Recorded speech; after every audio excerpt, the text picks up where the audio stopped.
नमस्कार, मैं संग्राम आप सभी को स्वागत करता हूं मेरे YouTube चैनल के टू भारत पर एक नई एपिसोड नई कहानी के साथ।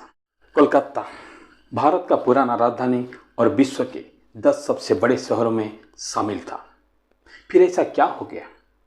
बंगाल की अर्थनीति इतना नीचे गिर गया, इसकी अर्थव्यवस्था सबसे निचले स्तर पर पहुंच गया। यदि अर्थव्यवस्था की बात की जाए तो 1966 तक कोलकाता विश्व में 10 सबसे बड़े शहरों में गिना जाता था और ये हर मामले में मुंबई से भी कई गुना आगे था।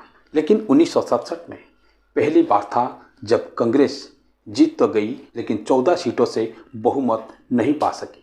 सारे विरोधियों ने मिलकर सरकार बना तो लिए, ये गठबंधन 2 साल तक नहीं चल सका। लेकिन इन 2 सालों में कम्युनिस्ट पार्टी ने सोवियत संघ के इशारे पर नक्सलवाद का बढ़ावा दे दिया और कलकत्ता में एक ऐसी गुट खड़ा कर दिया जो नक्सलवाद के नाम से आज मशहूर है। कम्युनिस्टों का सिर्फ एक ही जगह ध्यान था, फैक्ट्री के मजदूर उन्हें वोट करते रहे और इसीलिए उन्होंने उद्योगपतियों को जीना हराम कर दिया था। वर्कर काम पर आए ना आए आपको सैलरी देना होगा। वर्कर की सैलरी इतनी बढ़ानी पड़ी कि कंपनियों को नुकसान होने लगा और धीरे धीरे कंपनी दिवालिया होने लगी और बहुत से कंपनी ने कोलकाता से अपने बोरिया बिस्तर बांधकर दूसरे राज्यों पे जाने की तैयारी कर चुकी थी। लेकिन बंगाली दादाओं को इसका कोई फर्क नहीं पड़ रहा था क्योंकि वो तो खुश थे, उनको मुफ्त में बहुत कुछ मिल रहा था। उद्योगपतियों ने बंगाल से भागना शुरू कर दिया और 1985 तक तो मानो कलकत्ता में लाशें बिछ गई थी और उस पर मुंबई खड़ी हो गई।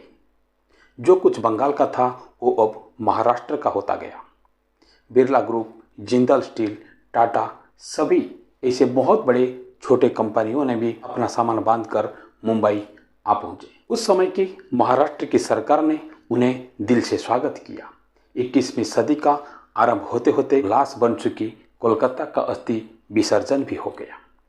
उत्तर में नोएडा, गुरुग्राम से लेकर दक्षिण में बेंगलोर और हैदराबाद तक कंपनियों की रेस लग गई, लेकिन किसी भी कंपनी का स्टॉप कोलकाता नहीं था। बंगाल के लोग आंख पर पट्टी बांधकर बैठे रहे और 1977 से लेकर 2011 तक ऐसे एक पार्टी को बिठाए जो सरकार की बहुमत के साथ अपनी जड़ मजबूत करते गया। 2011 के बाद उन्होंने फिर भी वही गलती दोहराई जो दोबारा कोलकाता को उसी राह पर ले चल पड़ा। बहुत से लोगों का ये भी कहना है कि बंगाली दादाओं के पास कोई विकल्प ही नहीं था। विकल्प बहुत सारे था लेकिन बंगाली दादाओं की आंखों पर जो पट्टी बांधा हुआ था आज वही लोग उसे भुगत रहे हैं। बंगाल की आर्थिक स्थिति शिखर पर था तभी बंगाल की नज़दीकी राज्य जैसे बिहार, झारखंड और उड़ीसा के लोग वहां पर काम की तलाश में आया करते थे।